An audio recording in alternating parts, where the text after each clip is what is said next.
প্রচুর বৃষ্টির কারণে আপনারও কি বাড়ির আশেপাশে প্রচুর আগাছা হয়েছে? তবে পরিষ্কার করার সময় একটু খেয়াল করবেন, কারণ আগাছার মধ্যে লুকিয়ে আছে এমন একটি শাক যার নাম শুনলেই আয়ুর্বেদের কথা মনে পড়ে। অনেকেই এটাকে চিনতে পারেন না, আবার অনেকেই আগাছা ভেবে ফেলে দেন। অথচ এই পূর্ণলোভা শাকের গুণের কথা জানলে অবাক হয়ে যাবেন। আয়ুর্বেদে একে বলা হয় শরীরকে নতুন করে সতেজ করে তোলার শাক। আজ সেই শাক দিয়ে বানাচ্ছি একেবারে সহজ আর সুস্বাদু একটি রেসিপি।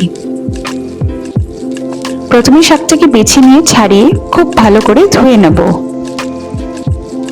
বর্ষাকালে খুব সহজেই পাওয়া যায় এই শাকটি।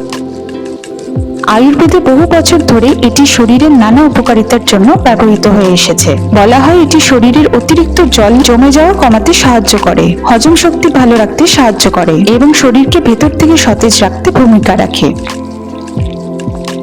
শাকটাকে আমি কুচো করে কেটে নিয়েছি। এবার ননস্টিক ফ্রাইং প্যানে সর্ষের তেল দিয়ে গরম করে 1 ছোট চামচ কালো জিরে দেব, 5-6টার মতন রসুন, 2টো কাঁচা লঙ্কা। এবার একটু হালকা লাল ভাজা করে নেব। এবার একটু হালকা লাল ভাজা হয়ে গেলে তারপরে শাকটাকে এখানে দিয়ে দেব। খুবই কম উপকরণে খুবই অল্প সময়ের মধ্যে এই শাকটা তৈরি হয়ে যায়। এবার এখানে সামান্য নুন আর 1 ছোট চামচ হলুদ গুঁড়ো দিয়ে ভালো করে মিশিয়ে নেব।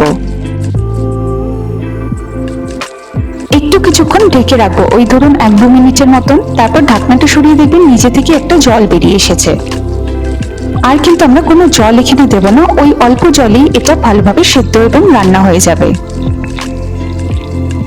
যখন শাকটা দেখবেন প্রায় রান্না হয়ে এসেছে, সামান্য একটু চিনি দিয়ে উল্টে পাল্টে মিশিয়ে নিলেই রেডি। তবে আপনাদের মনে একটা প্রশ্ন আসতেই পারে, এখানে আমি কেন চিনি দিলাম? শেষের 1 চিমটে চিনি শাকের স্বাভাবিক স্বাদকে আরো সুন্দরভাবে ফুটিয়ে তোলে। হালকা তেতো বা কষা ভাব যদি থাকে তা ব্যালেন্স করে দেয় এবং পুরো রান্নাটার স্বাদটা আরো সুন্দর হয়ে ওঠে। তবে আপনারা চাইলে এই ধাপটি এড়িয়ে যেতে পারেন। আপনারা কি আগে কখনো এই শাকটি খেয়েছেন? আর আপনার বাড়িতে এই শাক কিভাবে রান্না হয় তা অবশ্যই কমেন্টে জানাবেন। ভিডিওটা ভালো লাগলে লাইক, শেয়ার আর সাবস্ক্রাইব করতে কিন্তু ভুলবেন না, আর তার সাথে প্রিয়জনদের সাথে শেয়ার করে দেবেন। খুব তাড়াতাড়ি দেখা হচ্ছে নতুন একটি স্বাদ, নতুন একটি গল্প নিয়ে। ভালো থাকবেন, সুস্থ থাকবেন।